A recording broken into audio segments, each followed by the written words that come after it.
The old Ted Cruz. The one who was hated by his colleagues. He got under the skin of his Senate colleagues once again.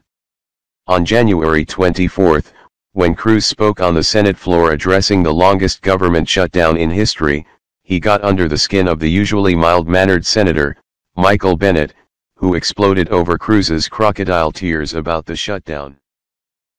Old saying among Texas trial lawyers: if you have the facts, you bang the facts. If you have the law, you bang the law. If you don't have either one, you bang the table. We've seen a whole lot of table banging right here on this floor. The senator from Colorado spent a great deal of time yelling, spent a great deal of time attacking me personally. He did at one point briefly rise to defense of my father. I appreciate that gesture. But he spent a lot of time yelling. I will say, in my time in the Senate, I don't believe I have ever bellowed or yelled at one of my colleagues on the Senate floor, and I hope that in my time before me that I don't ever do that. I think we should discuss issues and substance and facts and not simply scream and yell at each other. So let's go over some of the facts. In the senator from Colorado's angry speech, he did not dispute, number one, that he and every other Senate Democrat in 2013 voted for 350 miles of border wall.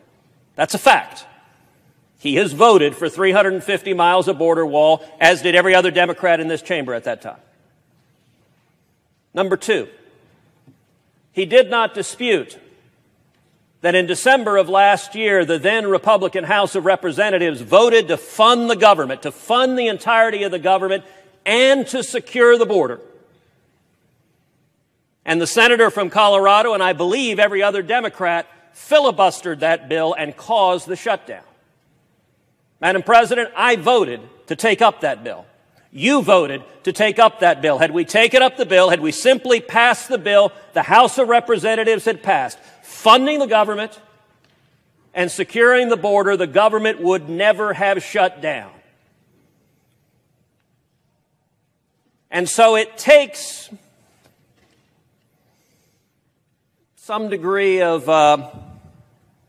chutzpah to stand up after filibustering funding for the government, as the Democrats did, and to blame the shutdown on the opposing party. Senator from Colorado did not dispute the Republican House voted to fund the government, and he and his Democratic colleagues filibustered that, which caused the shutdown. And number three, the senator from Colorado did not dispute that the stated reason the Democrats filibustered that bill is because it authorized the funding of 234 miles of wall. Now, I have to say, Madam President, I find it amusing. A new adjective has creeped in. It's now not 234 miles of wall, it's medieval wall. I don't know if there's something in there that has a moat and has catapults and they're throwing burning tar. Medieval wall now. It's kind of an odd thing. It does raise the question, well, if walls are medieval, why did the senator from Colorado and every other Democrat in 2013 vote for 350 miles of medieval wall? To the extent walls are medieval, they presumably were medieval in 2013 just as much as they are now. You know, the president has a good observation. He said, I'll tell you something else that's medieval, the wheel. There's a reason the wheel is medieval, because it rolls things and it works. Walls are effective. Unlike the senator from Colorado, I live in a border state. We have 1,200 miles of border. I have spent a great deal of time down at the border with Border Patrol agents. We have miles and miles of wall right now that are working. I've been to those walls, not once, not twice, but over and over and over again. One of the rich things about this chamber is senators from states nowhere near the border presume to lecture border states about what it's like on the border and what works securing the border.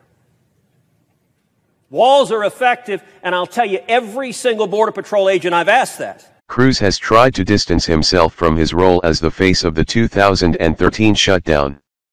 It takes some degree of supreme self-confidence to stand up after filibustering funding for the government, as the Democrats did, and to blame the shutdown on the opposing party, he said on Thursday.